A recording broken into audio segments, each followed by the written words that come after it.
Good afternoon, MPC. Let's now have Presidential Spokesperson Harry Roque. Magandang umaga Pilipinas at magandang umaga po sa mga miyembro ng Malacañang Press Corps. Ipatugtog po natin muna o ipakita natin yung portion ng talumpati kahapon ni Pangulong Duterte tungkol kay Michael Yang at sa Chinese Ambassador. Can we play it please? Michael Yang, ang ambasador ng China dyan natutulog sa bahay niya. At saka kasama yan doon sa entourage ni Premier China. Sa maya minsan yung ng laro ng pulis. Mabubuko tayo sa China dyan. He is known there sa, I do not know. That guy is, he went there almost 16 years ago. So, alam mo yan, sir, nag-DCLA yan. Lahat ng nagpapautang ng mga Chinese yan ang negosyo niya, magtayo ka ng kalaking ang bloke yan sa Noon pa, hindi ngayon. Isang bloke sa Davao, binili niya lahat. Kanya na yung lahat, puro department store. Pumunta yan siya sa Davao, sir. Nag-command conference kami, si Sid pa noon, lapin niya. Lumapit siya, di ba si command conference na sabi ko, kaya sa kanya na, sabi niya, kung gusto ba niya magpasok ako ng mga negosyante. Sabi ko, oh. Tapos dala-dala niya yung dalawang bayong na cellphone para consignment lang. Talagang naghirap yan. And he became close to the kaya kapag nandyan siya, nandyan yan siya. Hindi ko talaga alam ang laro niya na. He could be, sabihin mo, drug addict, drug push. Ngayon lang yan, may nilabas na 12 na Sierto will expose them. Go ahead, sabi ko. And you'd be surprised. Bukuhin ka ng Chinese government yan. Kasama-kasama palagi ni Ambassador Xiao. Hindi mo rin maloko yan, military yan eh. Yung ambassador natin, military yan. China. Kaloko. Corruption. Bakit dyan sa droga? Lahat na lang. Pero ngayon lang yan lumalabas nila yung si Michael Yang. Pero ang totoo niyan, sir, yung DCLA ng Davao, kanya yan. Marami yan sila. Then the investors came. Puro tapos nag-divert sa Turil. Ngayon, nandoon na sa Makilala. Doon na, pumasok na yung the typical Chinese store. Pero sabihin mo, yung Michael Yang lalabas ni Sierra. Oo, yan. Hindi yan totoo. Tagal na yan sa sabi ko nga doon sa Tuman Conference, sabi ko na magnegosyo ka dito, sabi ko. These are my exact words. Putang inaw, do not fuck with drugs because I will bury you alive. Yun talaga ang warning ko dyan. Pero ang duda ko, yung parang mga negosyante na kasama niya. Pati si Ambassador. Tsaka yung pagdating ni Premier, nandito yan. He was a member of that entourage. Maloko mo kaya ng China. China man nagsasabi sa atin na at any given time, there are about... I think it's very clear that what the President meant to say was, number one, he cannot believe that Michael Yang is involved in the drug trade. And number two, because he was saying he could not believe that Michael Yang is involved in the drug trade, the report that the President linked the Chinese ambassador to a drug lord is obviously false. That report by Rappler is wrong, false, even malicious. It is also very dangerous because it could possibly endanger the bilateral relations between the Philippines and China. I call on Rappler to be responsible and to give the profession of journalism a favor by issuing the corresponding errata and to correct its story. The story is based on a speech which we had just seen. Their interpretation of what the president meant, of course, has absolutely no basis, and it is only but proper if they have any sense of responsible journalism that they correct their story. It's important that they correct their story because their story has in turn been cited by international wire agencies, and obviously because it has gone international, it would have dire consequences for the diplomatic relations between the Philippines and China. Moving on, I'd like to stress that yesterday I did say I had no personal knowledge about whether or not the president went to the hospital. I also said that he was on day off and that he had private time. I'd like to stress that Article 7, Section 2 of the Philippine Constitution only provides that it is only in case of serious illness of the president is there a requirement that the public be informed of the state of his health. Now, the president, from his own mouth, took a diagnostic examination. Depending on the diagnostic examination or the results of the diagnostic examination, we will probably find out if it is serious or not. But the fact that he went for a diagnostic test is not an information that the public has a right to know. And this is because medical condition, unless it is serious, according to the Constitution, is covered by the right to privacy. Perhaps let me quote from a case of Campbell, albeit it is a foreign case involving Naomi Campbell and whether or not her picture coming out of a drug rehab clinic can be publicized. And the UK House of Lords says that there was no restraint of freedom of the press, and the court, in fact, issued an injunction, said, and I quote, respecting the confidentiality of health data is a vital principle in the legal systems. It is crucial not only to respect the sense of privacy of a patient, but also to preserve his or her confidence in the medical profession and in the health services in general. We still adopt the same rule in the Philippines, with the lone exception that if you're president and there's a serious illness, the public must be informed. And finally, I've been asked to comment on what the president said in the same affair about me staying put. Knowing the president, I think he was, prior to this speech, we had a command conference where the president asked me to stay and offered me a position which currently does not exist yet. No? While there was no categorical agreement on what to do, I did say I will consider it, and I wanted the weekend to think it over. He mentioned it again in the PMA affair, but I think the manner by which he mentioned it was typical Duterte. He cariño brutal, if you need to put it, but I think he has sent the message that he prefers that I stay. What will be my response? I need a weekend. I need to ponder on this point, and although I will say that, like you, I was taken aback about the diagnostic examination. I did not lie to anyone because I simply did not know. And in my decision on whether or not to run or to accept whatever the office of the president may have, I will consider the fact that in this capacity as spokesperson, I must know everything about the president. And I do concede that his going to that diagnostic exam was something that I did not know, and therefore, I'm inclined to believe that perhaps I am not in a position to continue with this current function. Thank you very much. Teka muna, unahin ko muna to, sir. Sir, No Q&A. questions na. Secretary, okay. Okay. Si Raymond Tinasa. Questions. Microphone.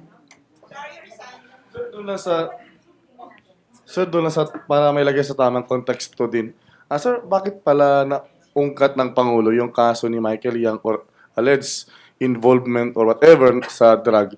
Meron ba siyang, iniimbestigahan ba si Michael Yang or nasa drug list ba siya? At Hindi ko po alam, pero parang may sinasabi na may bali-balita na involved si Michael Yang. So, yun ang konteksto kaya para nililinis na ngayon ng Pangulo itong si Michael Yang. Sinasabi niya, hindi ako naniniwala dyan. Okay. So the report of Pia. Rappler was the exact opposite. Okay, thank He you. was defending Michael Yang. Pia. Sir, could you clarify your last sentence, are you resigning? I have said that I needed the weekend to think about my options, but as you can see, I cannot be effective as a spokesperson unless I know everything about the president. Now people think I lied. I'm telling the nation I did not. I did not know. May I follow up? Jinky. Sir, sorry. Sir, with your due respect po, may pagkakataon ba talagang hindi ka po sinasabihan ng presidente kung saan siya pupunta or pupunta man siya ng ospital? I have kasi a copy of his schedule, and there's only two of us in the cabinet who do have that schedule. But there's a lot of entries there that only contains private time. So when it's private time, I take it. It's private time, no? So that's what I say, private time. The private time is something that I got from his calendar. Now I understand that this is not even something that my predecessors enjoyed, and I appreciate the trust and confidence of the president that. Unlike other spokespersons, I had access even to his daily schedule. No?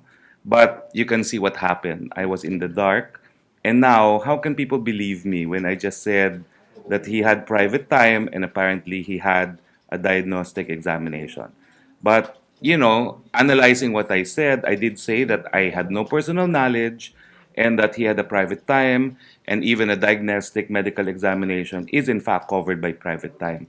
But I do realize I cannot be effective unless I have full access to what the president is doing and to what and his current condition. Sir, having said so, masakit po ba ang loob nyo?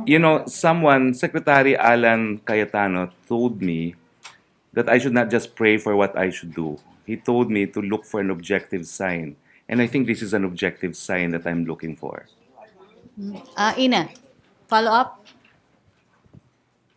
Sir, sorry kasi umalis ka na kanina eh. Just soon after you said that you're not inclined to continue with this current function and then you sort of attempted to leave. Were you quitting? Ano po yun? Let's just say, as I said, I will think twice about my options. I need a weekend now to decide. It goes without saying that if I do file, I'm considered resigned from this position. But I do confirm, as the president said, that he offered me another job, which is still related to being a spokesperson. Did you seek an explanation on why you were not informed about this? Maybe from SAP, Bongo, or whoever else that may have told you? This came as a complete surprise to me as well because he announced it in the command conference. So there was really no occasion to talk to the president. I just knew that, people will think I lied. But honestly, ladies and gentlemen, I did not know, and not knowing is not the same as lying.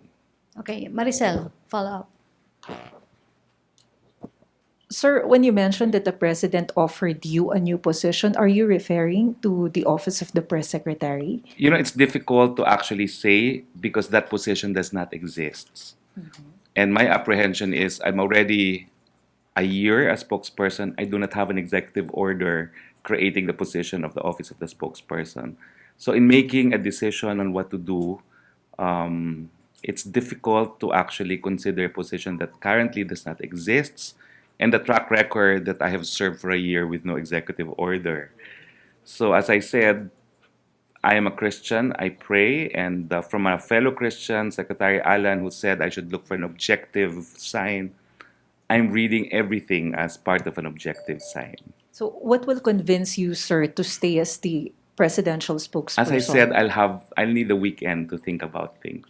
Sir, just to follow up dun sa information kay Presidente, ano na yung additional information that you learned about the health of the President? Whatever I know is from what exactly he has said. I do not know anything more than everyone else. That's an assurance to the public that the president is not inclined to hide anything about his health because it came from his own mouth. Kaya naman po ina-assure ko ang taong bayan, hindi po kayo pagtataguan ng presidente. Ang hinihingi ko lang ang kanyang pagkakaintindi na when I said he was on his personal time, hindi ko rin talaga kasi alam. And that was what it was in his calendar. So, yun lang din ang aking sinabi. And sir, he mentioned last night about cancer. Of course, he's not admitting that he has one. But why is it necessary for the president to mention that? Endoscopy is what he underwent. And I think endoscopy was recommended from his own words in the general command conference, because they wanted just to be sure that there was a growth and that they wanted to know more about the growth. No? So I think that's the context of why he said, if it's cancer, it's cancer. But as I said, the result of the examination, whether or not it could be made public, will depend on what they find out. If it's not serious, we have no right to inquire into it. If it is serious, he will be compelled to share it with the nation. Tina, follow up? Sir, good afternoon. Sir, in any family, sir, pag may sakit yung parent mo, sibling mo, you are concerned. Gusto mo ng treatment o kung medyo malala, you want to prolong yung magkaroon siya ng quality life. Since the president is the father of the nation, ano bang real state, or ang tanong siguro, is the president dying? Hindi naman po siguro, no? Kasi kaya ko nga po pinakita yung video para ipakita na malakas po si Presidente. Pero ang sabi naman niya kahapon, name a 73-year-old na walang karamdaman. So, kung meron man siyang karamdaman, he thinks it's not out of the ordinary. And again, uulitin ko po, dahil nanggaling na nga sa bibig ni Presidente, hindi po para itago ito ng Presidente sa taong bayan. So right now, sir, it's not considered a serious illness. Right now, we don't know because he went for a diagnostic exam. Sir, a diagnostic exam since 3 weeks ago, tapos endoscopy again, it's not normal, I think. Well, I think You from what he undergo. said, and again, you see, it's still private information, but because he made it public, I feel that I can restate it. No, so he said yes, he had a diagnostic test before his speech in Cebu, and they wanted to clarify something, and that's why it was limited to upper endoscopy. No, that's all that I know from what he said. Sir, yung growth, are you referring to a tumor or? Hindi ko po alam pero may tinignan na sa upper So, endoscopy. if you As I remove- said, beyond what he has said, he's still entitled to privacy in this matter. No, I do not know. If I'm still here next week, then I will tell him perhaps we need to issue a medical bulletin, whether or not it's serious.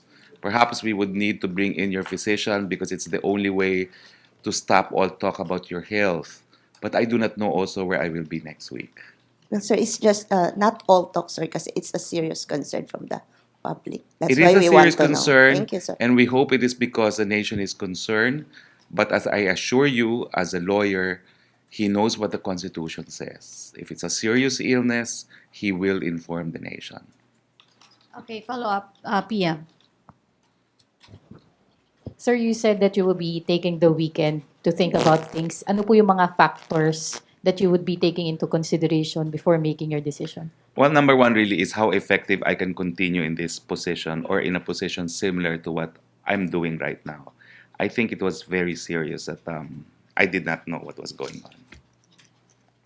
You said a position similar to what you're doing right now, sir. Yeah. Basically confirming that he offered you the position of No, I President. can't say because wala pa pong ganung posisyon.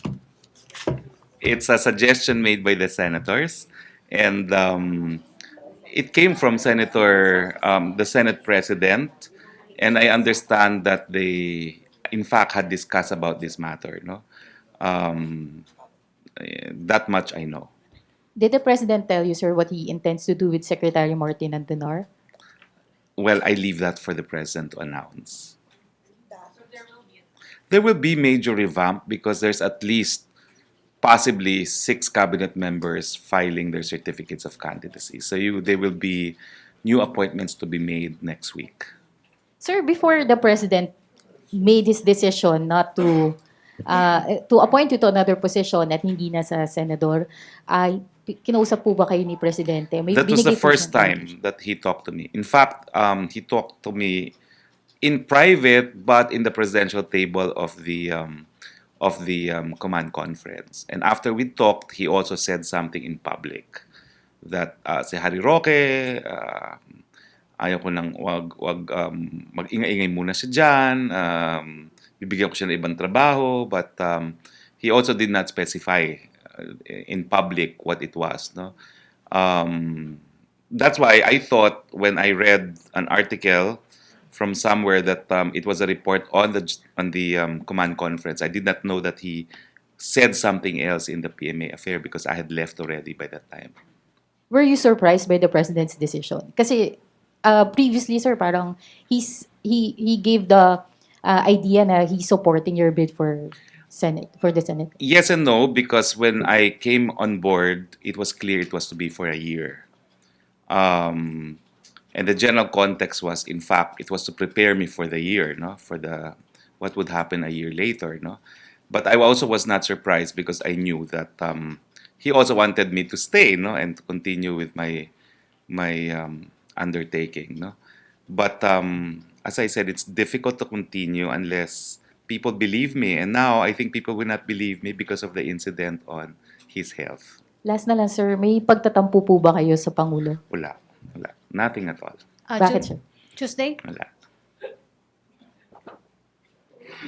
Sir, sabi nyo itong weekend mag-iisip kayo. So by Monday po ba, magkikita-kita pa rin tayo? May press briefing ka pa as presidential spokesperson o press secretary na? Let's just say that on Monday you will find out about my plans, finally. Okay. Thank you. Ina. Sir, going back on the President's health, just to be clear about it, kailan po nakita yung growth? Was it seen after, kumbaga yung result ng first endoscopy? Again, colonoscopy? hindi ko alam kung ano yung in-undergo niya. Dalawa yung in-undergo niya eh. Pinagtatawa natin yung mga doktor Colonoscopy eh. and endoscopy. Yung doktor ng something, bowel, right? So, doktor niya yun dun eh, no? So, he had a general exam and after which, I suppose, no, from what he said in the command conference, they wanted a more specific exam, zeroing in on something. So, which means, yun nga, nakita pala doon sa first Nakita po sa set first. of tests. Yes. Okay. Okay, sir, tanong muna kay from Pia Rañada, sir, from Rappler, Secretary. By exonerating Michael Young from drug links, is PRRD acting prematurely given there is an investigation into Young's drug Naku, Pia, involvement? correct mo muna yung story mo bago kita sagutin. And number two, which Kung ikaw naman ay gagawa rin sarili mong kwento, useless na yung pagsasagot ko sa'yo, I'm so sorry. I'm not in a position. I'm not in the mood to answer you now dahil nakita namin kung ano yung video at ano yung storya mo. Ito po yung second question niya. Which government agency is probing Michael Young? Why is PRD casting doubt? As I said, correct on mo the muna yung storya mo. I need to believe in you, no, before I could respond to you. Napakalayo naman ng report mo dun sa nakita nating talumpati ni Presidente. Kaya naman nag-iisa ka nag-report ng ganyan. Ralph. Microphone. Sir, would you know po kung ilan yung growth na nakita? Hindi ko nga po alam. Wala na akong alam. Ikaw naman. Kaya nga medyo hindi na ako karapat-dapat dito dahil wala akong alam, no? Thank you, sir. I'm so Tina. sorry about that, but there's Tina. nothing I can do about it. Question? Wala na? Okay na? No more questions? Okay? Nestor. Okay, thank you, Presidential Thank you. Spokesperson Harry I'll Roque. see you on Monday, definitely. Thank you, Malacañang Press Corps. Back to my studio sa Radyo Pilipinas and People's Television Network.